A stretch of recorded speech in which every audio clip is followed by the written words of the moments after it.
I search for multiplication grid blank. When you press and hold, so this is an Android device, a lot like your phone, whether you have an iPhone or an Android phone. So I went to Google, I searched for this image. I waited until I found one that was clear, because it's never going to be easier to read. It's only going to get fuzzier if you choose to make it big. So I'm going to download the image because this is something I want to use over and over and over again. So when I download it, that saves it onto my panel for me. And I can go back to my whiteboard. When I go to that gallery now, and I choose the gallery, here's that chart. So I can pull up that chart anytime I want. So we could start here. 4 times 4 is 16. 4 times 5 is 20. And fill in however much of that grid we need to. And those things stay stuck there. So I can make it smaller and leave it up here while I have the rest of this space for the rest of that assignment. Now you could turn that into an interactive learning opportunity by putting a spinner up, and then say your class of however many students, they could come in and help fill in that multiplication chart, yes? So numbers 1 through, we could make this 1 through 12 instead of 10. And they have to spin, and they have to do one of the multiplication facts for that number, or 3 of them, or 5 of them, or however many. So 2, that's easy. That's 8, 10, 12. So this time we need to go down instead of, like whatever it might be, there's 8. So 8, 16, 24. Yes, I'm picking all the easy ones. At some point, they've got to get harder, right? So yeah, definitely that interactive learning opportunity. How excited are they going to be that they get to come up and spin, and they get to fill in the chart? And all they were doing was multiplication. If you gave them the worksheet, they'd be ticked off and annoyed and not want to do it. But now, so let's make this possibly 1 step bigger or better. So instead of just 1, I now have 2. So I don't have 1 student, I have 2 students. With this icon right here, the 2 heads with the line, that gives each side their own tools. So they don't have to fight over what color they're using, or I need to erase and they can't move around that grid that I put there. To the point that even if they're writing 25, 30, they can erase what they wrote, but not the things that I gave them to start with. So with this up, now we can grab that spinner, and we're both going to use whatever number comes up on the spinner. I could use that timer for that sense of urgency. So instead of 30, you have 10 seconds to fill in as many as you can with that number. And which group is going to finish next. So, did this take a lot of time? A lot of planning? I just thought of it now, it's like for my kids, because I have been tracing letters and numbers. So going to finding one of those tracing things? Yeah. Well, do I need a tracing thing? Yeah, because you want them to trace correctly. Formation is they need to because roll. some kids, you have them starting from top to bottom. Or 6. 2 is a bad example. 3 over here is There are some kids that would need it, some kids that wouldn't. And they need to know where to start. Some of them like have no idea and they just like, so. Right. That. Yeah. Yeah. So now, students, when I do this, they can't erase what I did, but they can use a different color and trace, or they could use the highlighter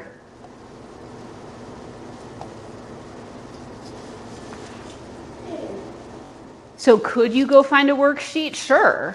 You could find that worksheet with all the starting and all that. Or you could write up your 3 vocabulary words for this week and have them practicing those specific words. Or the English and the Spanish.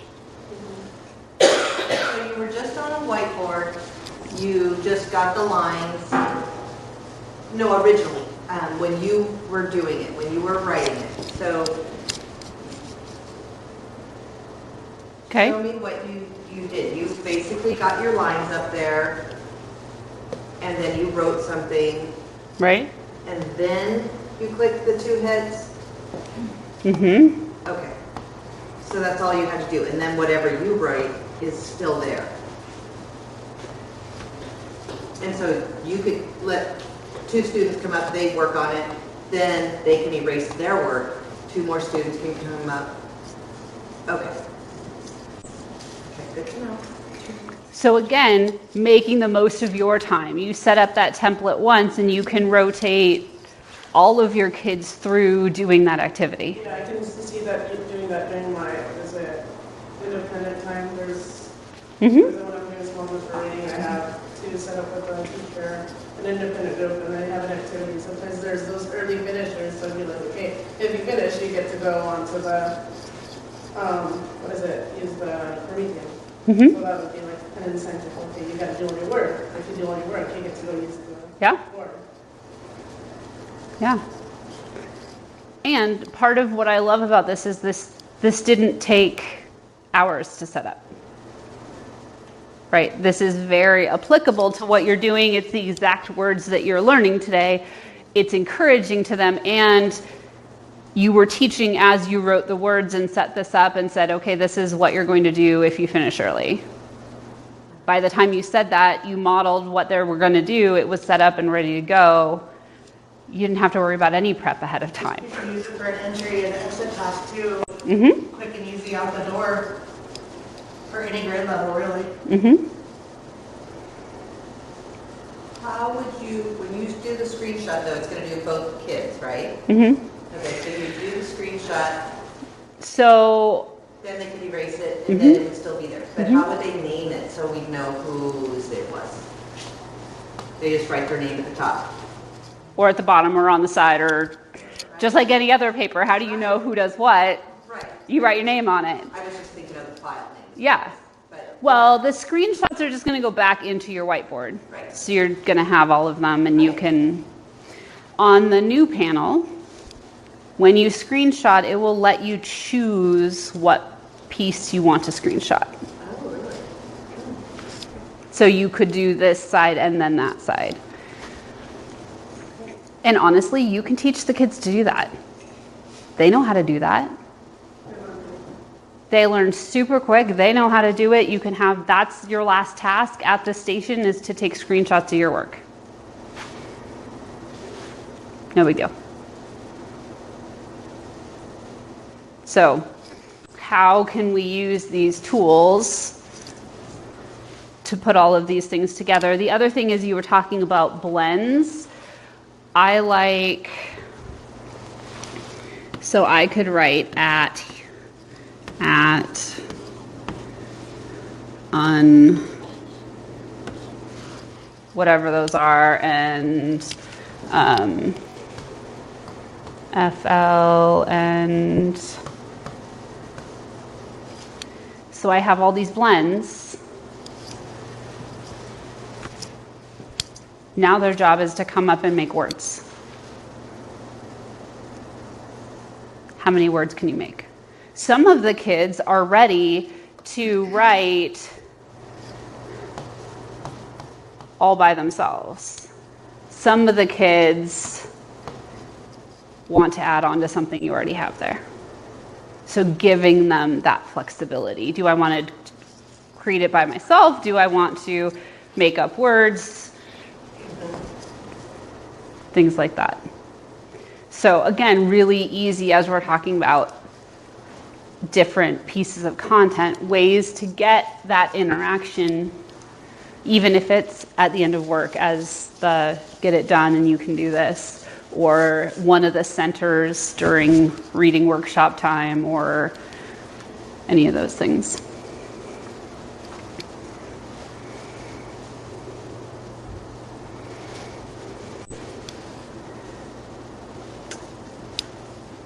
Let's go back to, I'm trying to think, let's try searching for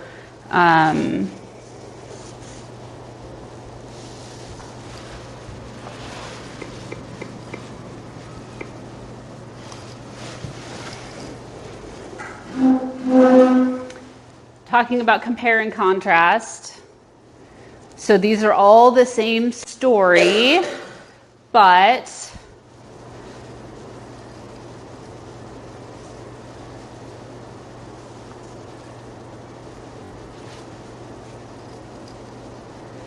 she looks awfully happy, and it's awfully, oh, there we go.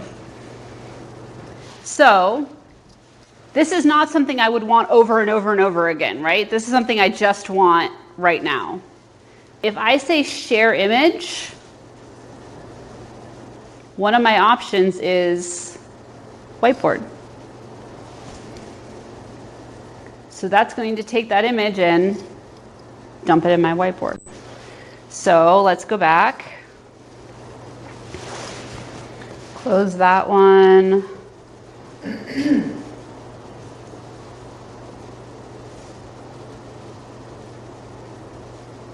I don't really know what I'm looking for right now.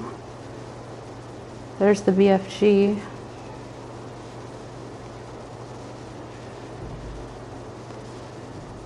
Wanted, huh?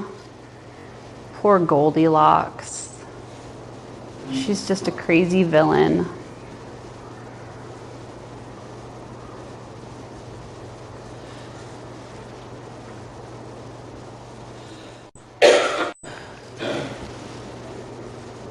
Well, that's a video, but we'll look at it anyway.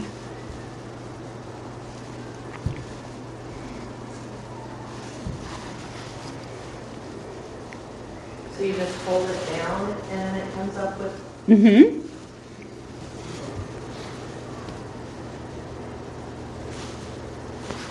So let's compare and contrast these two main characters.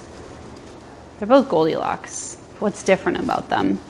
What might be different in these two stories? Are all Goldilocks stories the same? So very quickly I can pull up those images of hands and crayons and pencils and things and create those resources that are rich in visual quality for the kids who need some of that connection because they're still learning that language. They're still doing that application.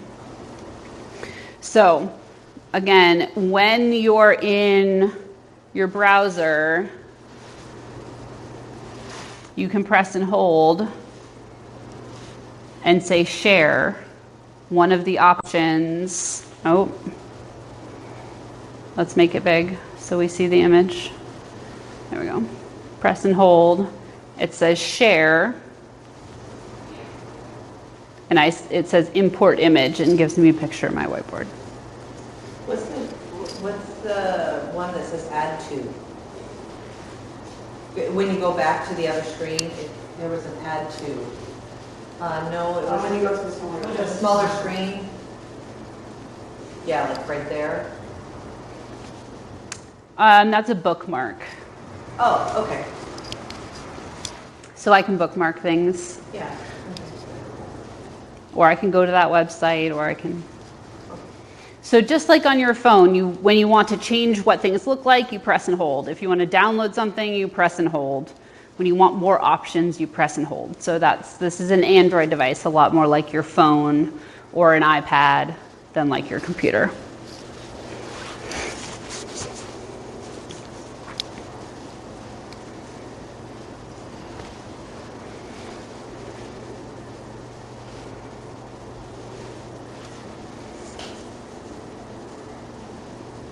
So our menu, here's that export option. Close. I can move my toolbar over there if that's my teaching side. Backgrounds, your gallery with all of those images, including those things that you've downloaded. Pens, erasers, rulers, undo and redo. Okay, does that make sense? Other questions about the whiteboard? A lot of your original questions we talked about, a lot of them were about the whiteboard, which is fantastic. I love this whiteboard.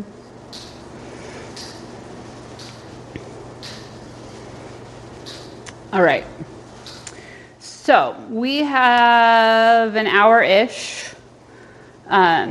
Let's talk about apps, how we're getting apps, things like that, and how to kind of customize a little bit. This is a little bit different for this older panel than the newer panel. Same concept, a little bit different application. So on the new panel, you have that little arrow over here with your locker. That locker has all of your apps in it. To reorder your apps, you can move them around by pressing and holding, just like you do on an iPad or your phone. You can reorganize those apps in your locker on the new panel. On either panel, you can go to the Promethean store and find apps. These are specifically education-focused apps. Duolingo, Khan Academy. I can come here and see if there's updates that are needed for my panel. The app that I told you about earlier for your webcam, USB camera. So it looks like that. So if I click on that, I can say install. And that's going to download and install the app. So, of course, I want to install. Of course, I give you permission to know everything about everything, anywhere. Of course, I agree, all of those things. I'll just press done. So now I have that app. So this is one place that you can look for some of that content. The one thing you will not find in the Promethean store is anything that contains the word Google. You will find things that contain the word Microsoft.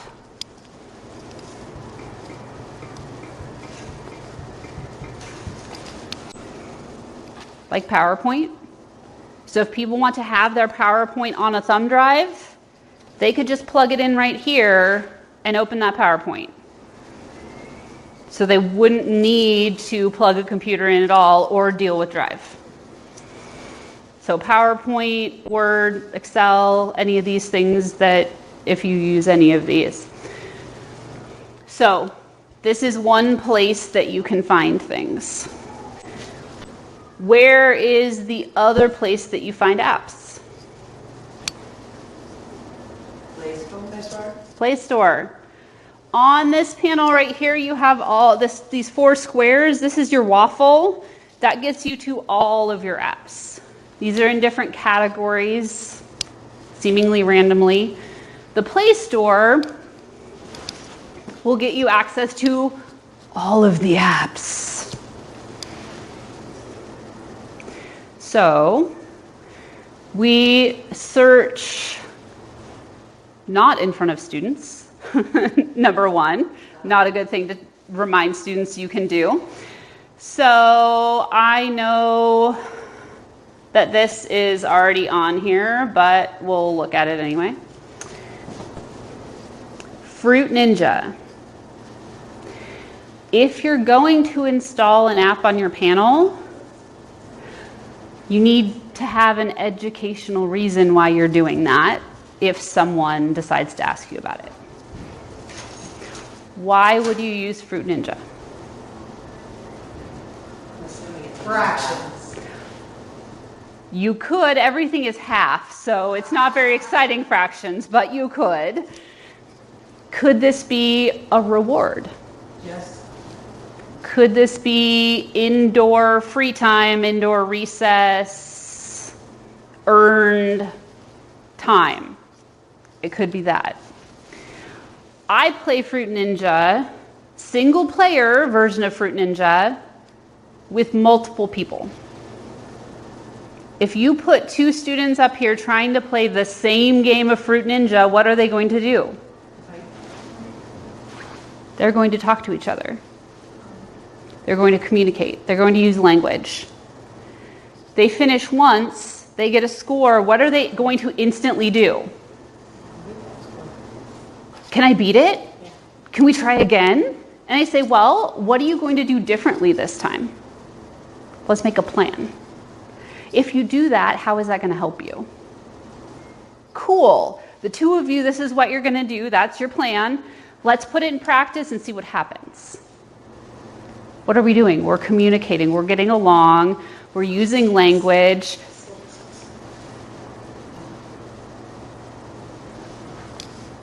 I had one teacher that said, I make kids play with their non-dominant hand.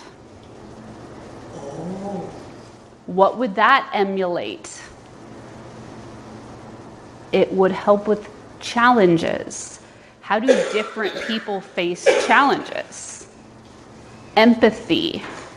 When you're asked to do something that is not a strength of yours, how do you feel? So, if you're going to install something, just make sure you have a story behind how you're using it instructionally. Other things to look for: don't be one of the first 1,000 people to download an app. You don't want to test an app on your panel in front of your kids. Look at reviews. I try and stick to, I don't know what I clicked. Your finger just accidentally. There we go. I try and stick to things that are 4.5, give or take. Like this. Yes, there's always going to be some people who don't give things 5s. Like, it's just always going to happen. But depending on what I'm looking at, I'll look at this graph, I'll come and read some of the reviews, make sure it looks like a quality resource. So just things to check, make sure that it's something. The other thing to check is these thumbnails. Make sure at least a couple of them are landscape. Because most of the apps in the Google Play Store are built for what device? Your phone. It's long and skinny and only this big. This is horizontal, is landscape, and really big. If it doesn't have anything landscape, the chances are the resolution is not going to be very good. It's going to possibly get distorted, things like that. So I just kind of flip through and make sure there's at least one thumbnail that's landscape before I choose an app. So just be a little aware of what apps you're installing. What is a great way to learn what apps might be useful?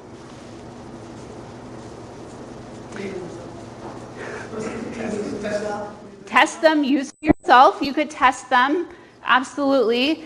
If you're going to a new town on vacation with your family and you want to know the best things to do in that town, what are you going to do? Research.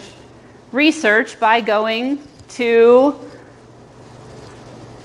a browser and searching best, I'm going to say Android app for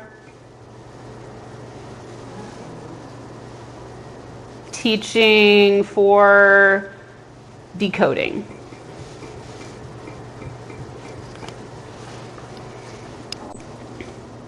Maybe decoding was not a very good thing.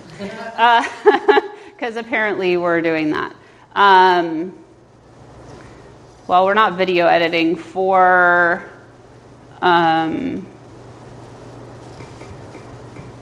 fractions.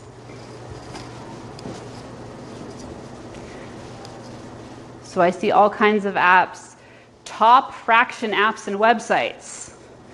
Let's find some lists of things. Educational App Store. Commonsense.org is a fantastic site to find some quality resources. So let's find some apps that some other teachers have already tried and used and found successful. I mean, Pinterest even. Pinterest is a great source for a lot of things. So do some searching. Find some things that other teachers have suggested you use for whatever you're looking for. For reinforcing content students should already have learned. For extending content for those kids who finish early. Any of that stuff. Doing that search is generally a great option for finding those quality resources. Does that make sense? Perfect. So, once we get here, once I've installed that app, like Fruit Ninja, how do I put it on my home screen?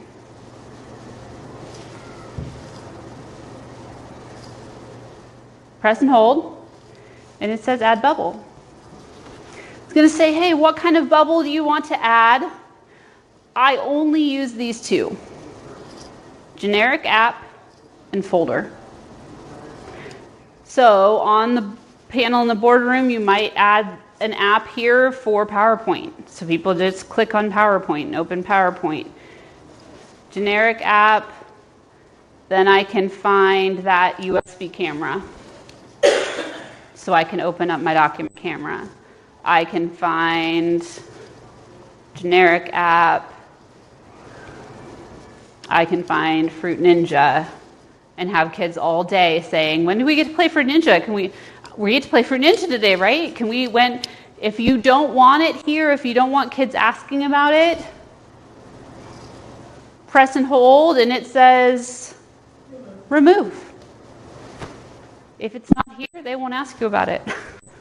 They won't think about the fact that it was there last week, so it's probably still there today. Can you hide any of those bubbles on there when they're up there? Yes and no. These are just shortcuts. So I didn't take it off of my panel. I just made it so it doesn't stare us in the face. The option, however, is to add a folder. So in that folder, press and hold.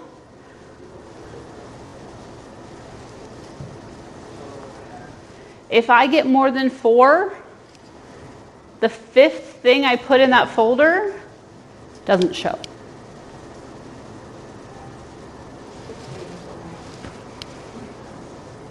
So buried behind some other things, I can put other things. So you can clean up your bubbles, make them a little less crazy by creating folders and grouping things, just like you would on your phone. So putting things in those spaces together. If you're really not using them, it is always good just to take them off your home screen, because then they're not there at all. So, bubbles, apps, home screen. How do you use the Promethean store again? So on the new panel, it's just in your locker. On this panel, it's right here in all of your apps.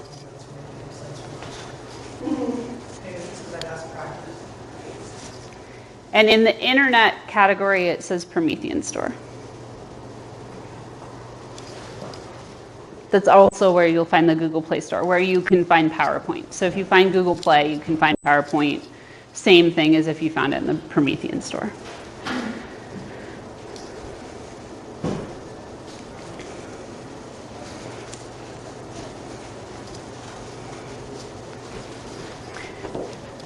So up on our home screen, again, press and hold.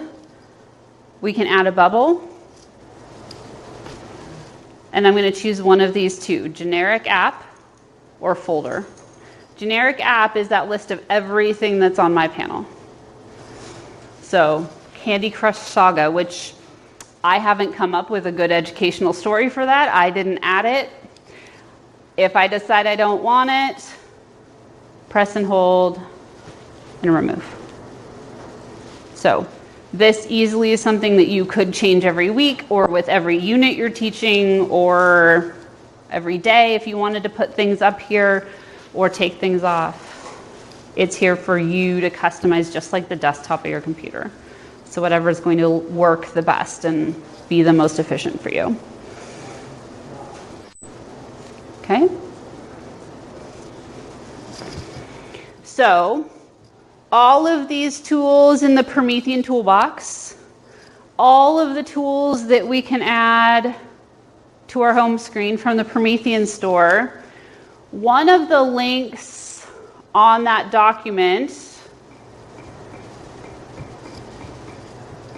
Promethean,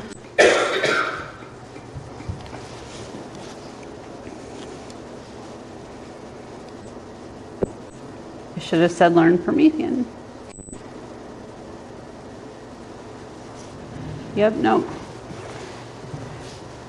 That's because I wanted Learn. Here, Learn Promethean. So prometheanworld.com/learn. It is a link on the top of that document that I shared with you. This is a fantastic site. When you look at your notes and you're like, that makes no sense. I don't remember where I went, where I was going. When we scroll down, I have different categories of videos to watch. Everything that I've told you today is in one of these videos. Like I said, we will talk about class flow after lunch. If you want more about Active Inspire, we can talk about that after lunch, or there's 175 videos or some such nonsense here that you can watch. The great thing about these videos is they're all less than 3 minutes long. So you're not investing a huge amount of time and learning a bunch of stuff you didn't want. You're finding that 3-minute chunk of exactly what you were looking for. Active panel is for you if you have this panel. Active panel element series if you have the panel with the buttons in the middle. So these are the videos specifically for your panel. You see that unified menu that you have. Let's scroll down and let it load for just a second. So here, introducing the panel, the remote, the unified menu, the locker. I don't know that it tells us how long they are. We'll see. So there's 38 videos here. The locker is a personal space for you to access apps, files, settings, and screen locks. You may access your locker from any of the 3 unified menu locations. I like that background. There are 4 icons on the left side of the locker: apps, files, settings, and lock screen.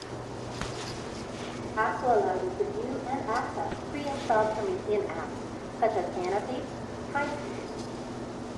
So we were talking about brightness and those settings on the other panel. Let's see if we can grab a screenshot from this real quick. To adjust the brightness on your active panel, select the locker from the unified menu. Choose the settings icon. Press and slide the brightness bar forward or backward until you achieve. There we go. So these are your settings. So this is your palm erase. This is, stop. This is your second pen. Your brightness and your volume. That's what's in your settings menu on the new panel.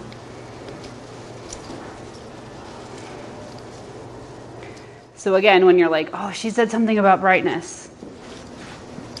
Now you know where to come and find some of those reminders. So all of those things, all of those tools we talked about, connecting to the internet, the Promethean store, apps, all of that stuff hanging out here. So prometheanworld.com/learn is a fantastic site to refer back to for kind of review of all of those things that we talked about this morning, as well as to look forward into all of those things we will do this afternoon. The other site that's on that sheet is the Academy. So if you like someone guiding you through hands-on learning, it's a self-paced orientation course that will go through a lot of the things that I did. It's free. So if you go to academy.prometheanworld.com,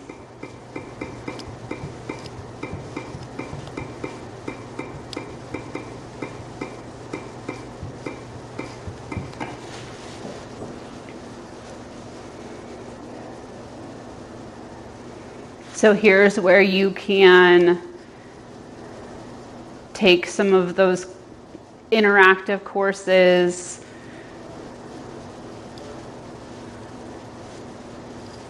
I don't know where the list of courses is. Maybe it's over here.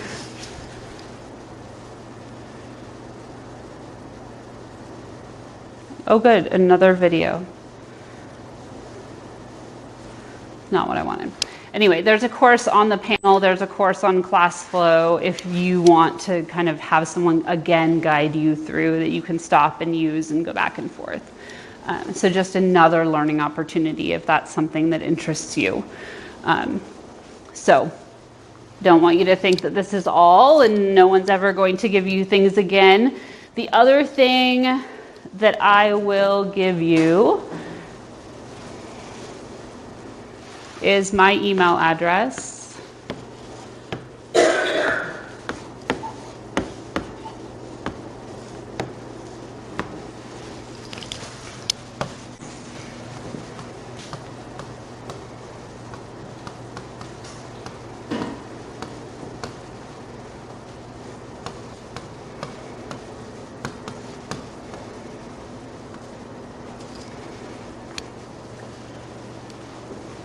So you have Angelica here, who's a fantastic resource. She's happy to help you. If the two of you get stuck, you guys can email me. If you just have something, you're welcome to email me. If it's a technical issue, like something isn't working, that needs to stay here first. If Angelica and Keith need help, they know who to reach out to at Promethean, how to get support and all that. But just, you know, hey, you showed us this, or I want to do this, how can I do that? I'm happy to field that stuff for you as well. But you guys have a great resource here within your district. But I know sometimes it's nice just to write that quick email and be like, hey. And as long as I'm not here where I have 0 cell service, I often, I'll get back to you before the next day kind of thing, probably generally sooner. So lots of support.